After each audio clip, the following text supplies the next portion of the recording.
എല്ലാ കാലഘട്ടത്തിലെയും ഏറ്റവും അനുഗ്രഹീതമായ ഒരു വലിയ അഷുറൻസാണ്.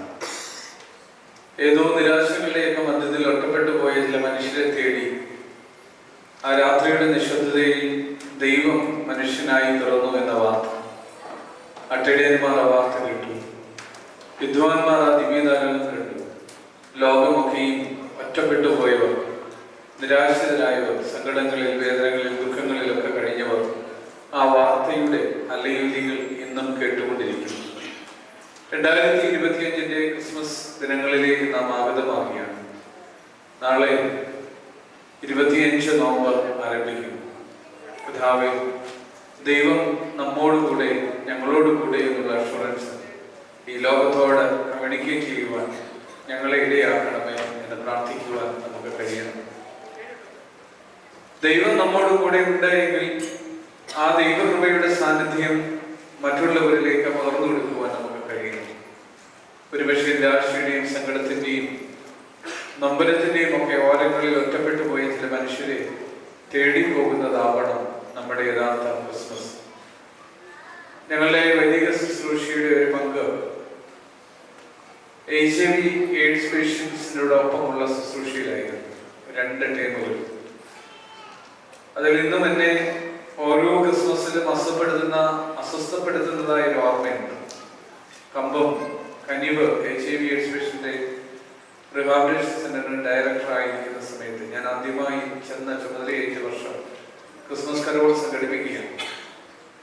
അപ്പോൾ കുറെ കുഞ്ഞുങ്ങളുണ്ട്, കുറെ പോസിറ്റീവ് ബാധിതരായ ആളുകളുണ്ട്. എല്ലാം കൂടെ ഒരു 200-250 പേരെടുത്ത് വരും. അവർക്ക് വരുന്നവർക്ക് ഫുഡ് കൊടുക്കണം, ഒരു പീസ് കേക്കും കൊടുക്കണം. അപ്പൊ നമ്മുടെ ഇവാഞ്ചലിസ്റ്റായിട്ട് വർക്ക് ചെയ്യുന്ന ആളിനോട്, അദ്ദേഹം ഒരു വൈദികനാണ്, മലങ്കര മർത്തോമാ സഭയിൽ, എന്റെ അദ്ദേഹത്തോട് പറഞ്ഞു, നമുക്കിതെല്ലാം ക്രമീകരിക്കണം. അദ്ദേഹം അതെല്ലാം ക്രമീകരിച്ചു. എന്റെ കൂടെ പ്രാക്ടിക്കൽ വർക്ക് ചെയ്യുകയാണ്. പക്ഷേ പ്രിയപ്പെട്ട ജെറി സാർ, ഇപ്പോൾ ജെറിയച്ചൻ സാർ എന്നോട് പറഞ്ഞു, അച്ഛാ, ഈ ഫുഡെല്ലാം കൊടുത്തു കഴിഞ്ഞിട്ട് ഗേറ്റ് അടച്ചു കഴിഞ്ഞിട്ട് മാത്രമേ നമുക്ക് ഈ കേക്ക് ഡിസ്ട്രിബ്യൂട്ട് ചെയ്താൽ മതി. ഞാൻ പറഞ്ഞു, അതെന്ത് സാറേ മനുഷ്യനെ കളിയാക്കുന്നത്? അവര് വന്നിരിക്കുമ്പോൾ അവരിയ്ക്കുന്ന സ്ഥലങ്ങളിലൊക്കെ അവർക്ക് കേക്ക് ഡിസ്ട്രിബ്യൂട്ട് ചെയ്യാനായിട്ട് ക്രമീകരണം ചെയ്യണമെന്ന് ഞാൻ പറഞ്ഞു.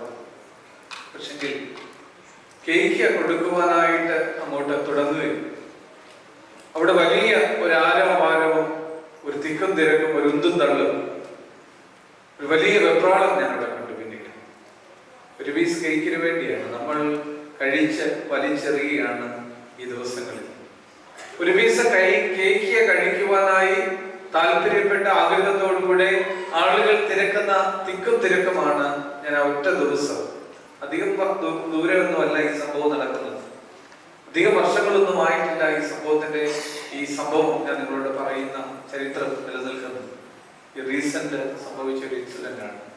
ചിലർക്കൊക്കെ ദൈവം നമ്മോട് കൂടെയാണെന്ന് പറയുവാൻ, നമ്മുടെ ആഘോഷങ്ങളിൽ നിന്നൊക്കെ ചിലത് മാറ്റിവെക്കുവാനായിട്ട് നമുക്ക് കഴിയണം.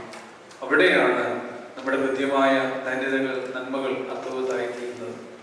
ഇവിടെയുമുണ്ട് അങ്ങനെയുള്ള ചില ആളുകൾ. അങ്ങ് കമ്പത്തും ധൈര്യയിലും ഒന്നും ആളുകളെ അന്വേഷിച്ചു പോകേണ്ട, നമ്മുടെ ഇടയിലും ഇവിടെ നിന്ന് നാട്ടിലേക്കൊന്ന് മടങ്ങി പോകുവാൻ നിവൃത്തിയില്ലാതെ, സാധ്യതകളില്ലാതെ ദുരിതം അനുഭവിക്കുന്ന ചില മനുഷ്യർ ഇവിടെയുണ്ട്. ഈ ക്രിസ്മസ് അവരുടെ കൂടെ സന്തോഷമായിട്ട് മാറണം. ഇമ്മാനുവേൽ, ദൈവം നമ്മോടുകൂടി. അത് അദ്ഭുതമാകുമ്പോഴാണ് നമ്മുടെ ക്രിസ്മസ് ആഘോഷങ്ങൾ സന്തോഷകരമാകുന്നത്. അതിന് ദൈവത്തിന്റെ പരിശുദ്ധാത്മാവ് നമ്മെ ഈ കാലയളവിൽ, ഈ ക്രിസ്മസ് കാലത്ത് ഇടയാക്കട്ടെ എന്ന് ആശംസിക്കുന്നു, പ്രാർത്ഥിക്കുന്നു. എപ്പോഴും ഈ അഷുറൻസ് നമ്മുടെ കൂടെ ഉണ്ടാവട്ടെ. അത് മറ്റുള്ളവർക്ക് കമ്മ്യൂണിക്കേറ്റ് ചെയ്യുവാൻ ഇടയാവട്ടെ. ദൈവം നമ്മോട് കൂടെ. ഇമ്മാനുവേൽ.